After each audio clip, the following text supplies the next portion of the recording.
네, 지난 금요일은 광복 80주년 되는 기념일이었습니다. 우리 믿게 선진들은 나라가 없는데 내 집이 있으면 뭐 하고 혼을 빼앗겼는데 이 몸이 호의호식하면 뭐 합니까? 라고 하는 도산 안창호 선생의 그런 연설에 많은 감동을 받았고, 그리고 많은 사람들이 나라를 세우고 사람을 세우는 일을 위하여서 헌신을 하였습니다.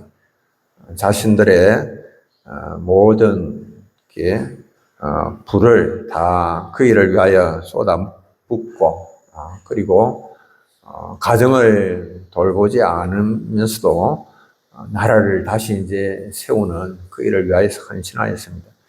얼마나 힘들고 어려운 그런 시간들이었습니까? 그러나 나라를 세우는 일을 위하여서 기꺼이 자신들의 일신의 안락함, 또 편안함, 이런 것들을 다 포기를 한 그런 것이죠.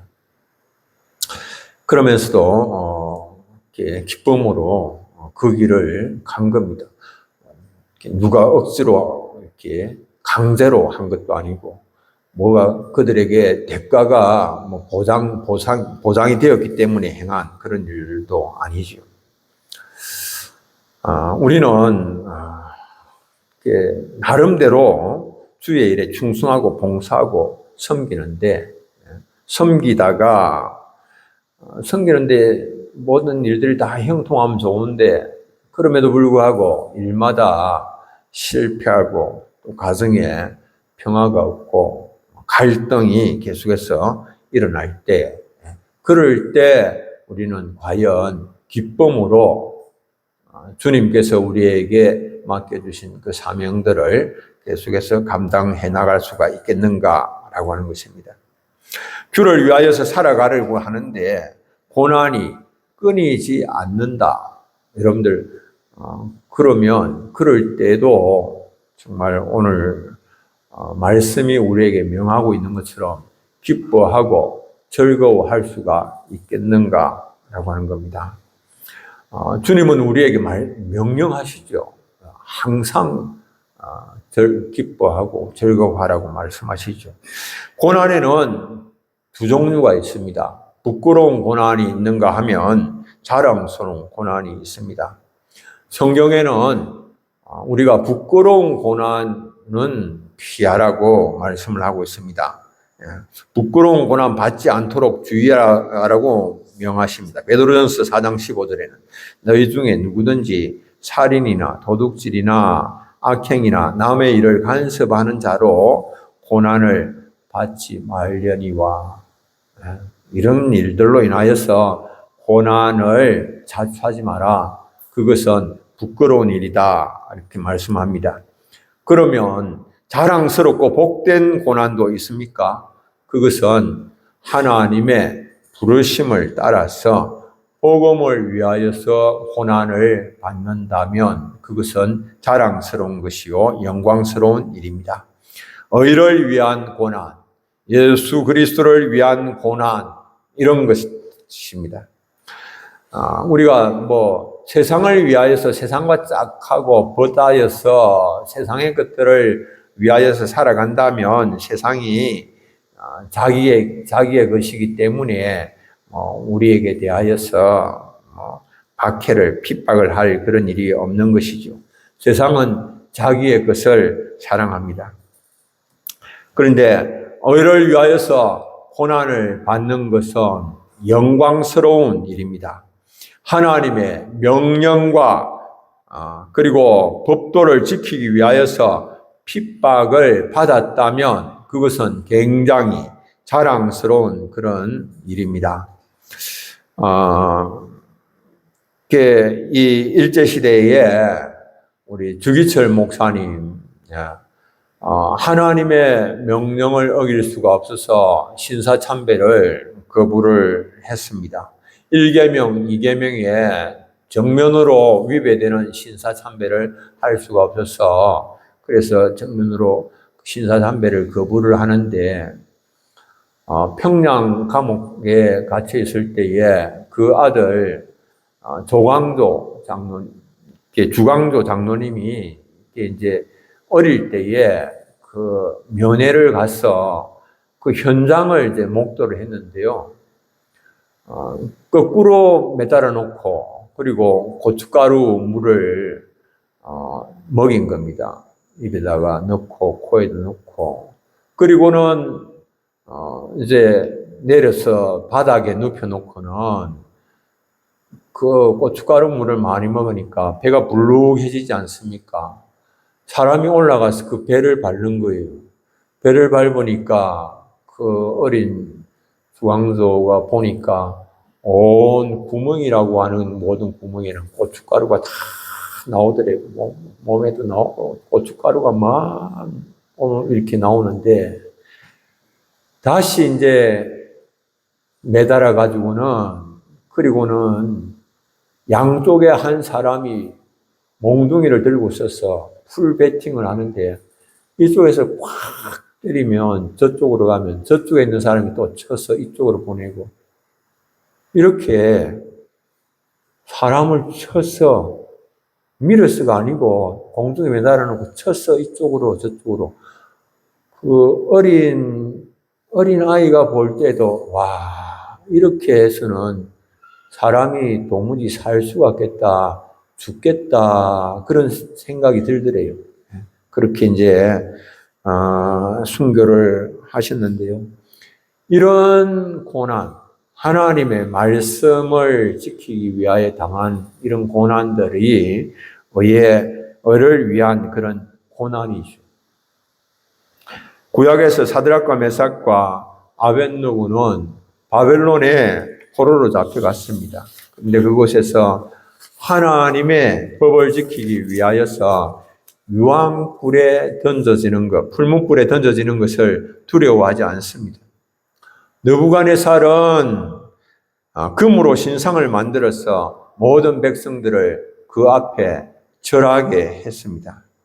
신상에 엎드려서 절하지 않는 사람은 풀무불에 즉시 집어 던져 넣으라고 하는 무시한 그런 명령이 내려져 있는 상태였습니다. 그러나 이 사실을 알고도 사드락과 메삭과 아벳느고는 하나님께서 미워하시는 일을 할 수가 없음을 분명하게 밝히고 그리고 평소보다도 7배나 더 뜨거운 풀무불에 들어가기를 주저하지 않았습니다. 이런 것이 의를 위한 그런 고난입니다. 예수 그리스도로 말미암는 그런 고난도 있습니다. 그리스도로 말미암는 그런 고난을 당할 때에 참 그것은 예수님을 마음에 영접하고 그리고 그 말씀에 순종하여서 살아가기 위해서 이렇게 지불해야 하는 그런 대가를 말하죠. 사도들은 복음 때문에 고난 당하는 것으로 인하여서 그들은 오히려 기뻐하였습니다. 사도행전 5장 41절에는 이런 말씀이 있습니다. 사도들은 그 이름을 위하여 능욕받는 일에 합당한 자로 여기심을 기뻐하면서 공의 앞을 떠나리라. 고난을 받는데 고난을 받으니까 오히려 자신들이 능욕받는 일에 합당한 자로 여김을 받게 되었다. 그렇게 생각을 해서 기뻐하면서 고난 당해서 막 기분이 나쁘다고 불평하고 원망하는 것이 아니고 기뻐하면서 공의 앞을 떠났다. 이렇게 말씀을 하고 있습니다. 초대교회 성도들은 예수님을 주라고 부르며 눈에 보이는 황제를 주라고 부를 수가 없다고 했어. 그래서 그들은 무신론자 취급을 받았고 많은 핍박을 받았습니다. 초대교회 교인들은 이 박해를 피하여서 은밀한 장소에서 모임을 가진다고 해서 부도덕한 자들이다. 그런 비난도 받았습니다. 심지어는 성찬의 식에서 살과 피를 먹는다, 나눈다라고 해서 그래서 식인종들이라고 하는 그런 비난과 오해도 받았습니다. 황제 섬기기를 거부한다라고 해서 이들은 다 비애국자들이다, 매국노다라고 하는 그런 비난도 받았습니다. 고난도 많이 당했습니다. 정말 감당하기 힘든 혹독하고 고통스러운 그런 불시험을 당하였습니다. 그렇지만은 배교하지 않기 위하여서 신앙을 지키기 위하여서 극심한 고초를 감내했습니다. 불도가니에 던져진 것과 같이 말할 수 없는 그런 고통스러운 그런 시련이었지만 그들은 기쁨으로 감당을 했습니다. 네로 황제에 의해서는 로마 구시가지 화재의 사건의 범인으로 무명을 뒤집어 쓴 채 말할 수 없는 그런 고초를 겪었습니다. 심지어는 기독교인들이 장대에 매달려서 그래서 한밤의 어둠을 밝히는 횃불 대용으로 사용되기도 했습니다. 정말 감당치 못할 그런 불시험이었습니다. 그럼에도 불구하고 기뻐하고 즐거워하라 성경은 말씀을 합니다. 왜? 천국이 그들의 것이며 그리고 그런 고난에 대하여서 상이 크기 때문이다 라고 말씀을 합니다. 불시험을 통하여서 사람들은 하나님 나라의 상속자로서 합당한 모습으로 다듬어지게 되는 것입니다. 고통을 통해서 자신의 죄와 허물을 깨닫게 됩니다. 그리고 자신의 삶의 태도와 그리고 마음가짐을 돌아보게 됩니다. 그래서 그 삶을 새롭게 하는 계기가 된다면 그 고통은 은혜의 통로가 되는 것입니다. 고난을 만나게 될 때 우리는 정신을 차리게 됩니다. 고난을 만나면 자신의 모습을 돌아보게 됩니다. 그리고 자신의 부족한 것이 무엇인가, 자신의 죄가 있다면 그것이 무엇인가 생각하게 되고 하나님께서 깨닫도록 도와달라고 기도하게 되는 것입니다. 그러한 시간들을 통하여서 하나님 나라의 상속자로 합당하게 연단을 받게 되는 겁니다. 고난을 당할 때에 우리가 아무 힘들고 어렵다고만 생각해서 불평하는 것이 아니라 고난의 유익을 생각을 해야 하는 것이죠.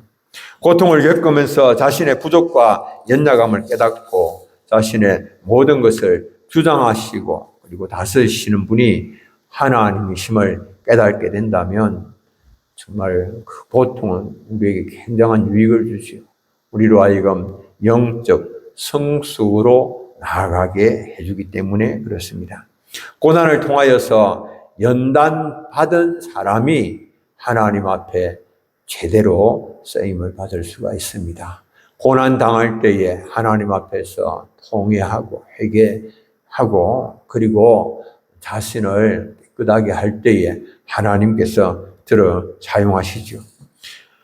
또 고난의 유익은 고난을 통해서 주의 율례를 배울 수 있게 된다라고 하는 겁니다. 고난을 통하여서 주의 의를 배우게 되는 것입니다. 다윗은 고난의 유익을 이렇게 정리를 했습니다. 시편 119편 71절 72절 우리 함께 한번 읽어보겠습니다. 고난 당한 것이 내게 유익이라. 이로 말미암아 내가 주의 율례들을 배우게 되었나이다. 주의 입의 법이 내게는 천천 금원보다 좋으니이다. 아멘.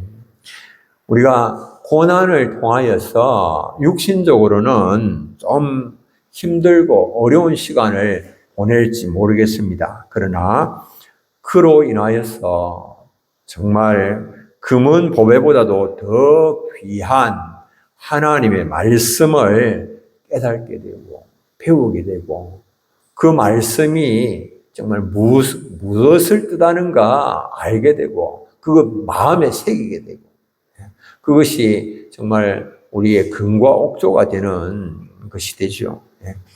우리가 고난 가운데 처해보지 않은 사람은 약속하신 것을 받기 위해서 인내가 필요하다라고 하는 것을 깨달지 못하거든요. 고난 가운데 처해서 고난의 시간을 이렇게 거친 사람은 하나님께서 그렇게 말씀하시는 것이 무엇을 뜻하는가라고 하는 것, 인내가 얼마나 중요한가, 신앙생활에 있어서 인내가 얼마나 필수적인가라고 하는 것을 알게 됩니다. 히브리서 10장 36절에는 이런 말씀이 있습니다. 너희에게 인내가 필요하면 너희가 하나님의 뜻을 행한 후에 약속하신 것을 받기 위함이다.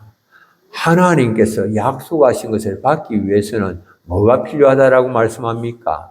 인내가 필요하다라고 하는 것입니다.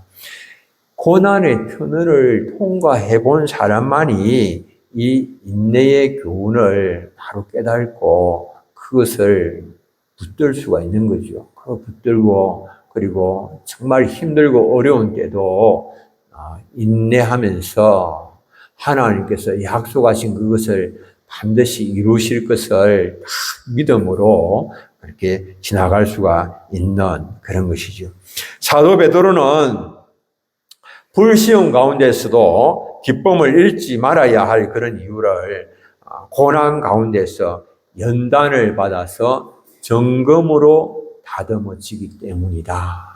이렇게 말을 하고 있습니다. 베드로전서 4장 12절 13절 사랑하는 자들아 너희를 연단하려고 오는 불시험을 이상한 일 당하는 것 같이 이상히 여기지 말고 오히려 너희가 그리스도의 고난에 참여하는 것으로 즐거워하라. 이는 그의 영광을 나타내실 때 너희로 즐거워하고 기뻐하게 하려 함이라. 아멘.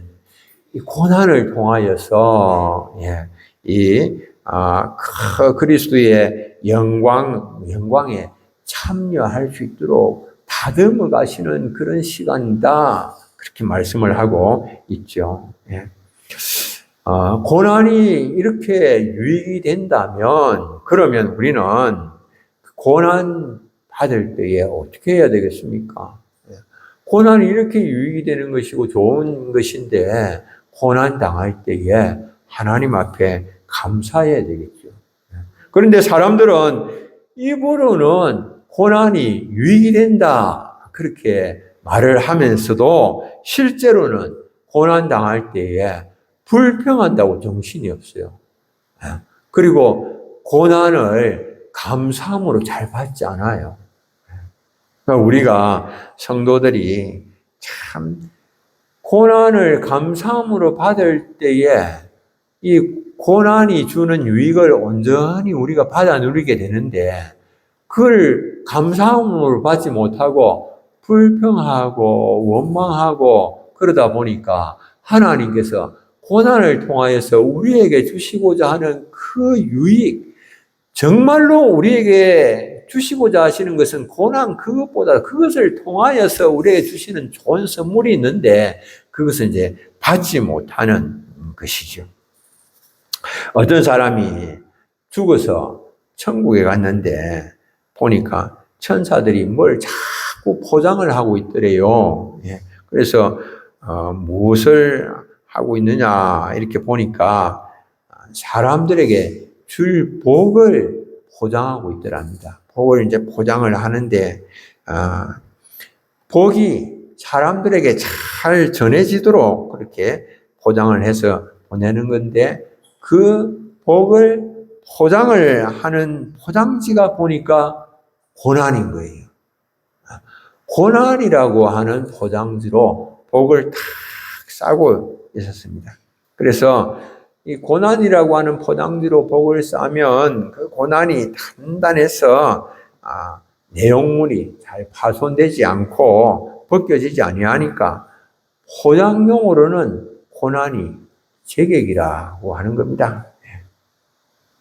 그러면서 천사가 하는 말이 사람들이 이제 선물을 이제 이걸 이렇게 받으면은 껍데기만 딱 보고는 그거 이제 고난이다. 그래서 그 안에 복이 들어있는 것은 생각지도 못하고 그냥 무섭다. 그러면서 받지 않고 피해버린다라고 하는 겁니다. 그리고 또 받기는 받아놓고는 껍질을 벗기고 그 안에 이제 그 들어있는 거를 이렇게 꺼내야 되는데 그거 꺼내지도 아니하고 복을 받을 생각도 하지도 아니하고 그냥 고난만 그것만 붙들고 어쩔 줄 모르고 이거 그냥 열다가는 그냥 큰일 난다라고 생각하고 그거 열지도 않는다라고 하는 겁니다.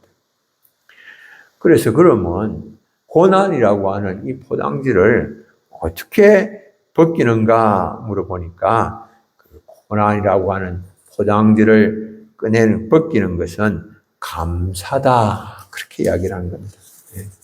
고난을 무서워하거나 피하려고 하지 말고 감사하면서 받으면 그 껍질이 벗겨지고 그 속에 들어있는 복을 받을 수가 있다라고 하는 겁니다. 그런데 사람들이 이 고난으로 이제 포장되어 있으니까 그 선물을 받으면서 감사하기보다는 불평을 하니까 그 껍질이 더 단단해져서 그 안에 있는 복이 세상에 나와 보지도 못하는 그런 경우가 참 많다. 그렇게 말하는 거예요. 너무 안타깝죠. 참 선물을 통하여서 우리가 그 주님께서 우리에게 주시는 그런 마음들을 알고 그 주님과 다 깊게 교제를 하고 교통하면 참 은혜가 되는데 그러지 못하게 되는 고난만 보고는 막 불평하다가 그냥 끝이 나버리고 마는 이런 일이 있다라고 하는 거죠. 그래서 오늘 말씀은 우리에게 주 안에서 항상 기뻐하라. 내가 다시 말하노니 기뻐하라. 여러분들 항상 기뻐하라. 어려움이 있다고 하더라도 고난이 있다고 하더라도 주님께서 우리에게 말하시는 것은 주 안에서 기뻐하라. 우리의 모든 기쁨은 환경에서 비롯되는 것이 아니다라고 하는 겁니다. 주님 안에서 주님과 이 교제 가운데 오는 것이기 때문에 세상적으로 볼 때는 기뻐할 만한 일이 아닌 것 같고 기뻐할 수가 없지만 소망을 가질 만한 아무런 이유가 없지만 그러나 주님은 우리에게 항상 기뻐하라 이렇게 말씀하십니다. 기뻐함으로 인하여서 하나님 나라 또 상속자로 또 상받는 자로 세워지고 주님과 깊은 교제 가운데 살아가시는 우리 사랑하는 성도님들 다 되시기를 바랍니다. 우리 찬송 한 장 부르겠습니다. 431장 주 안의 기쁨이네. 431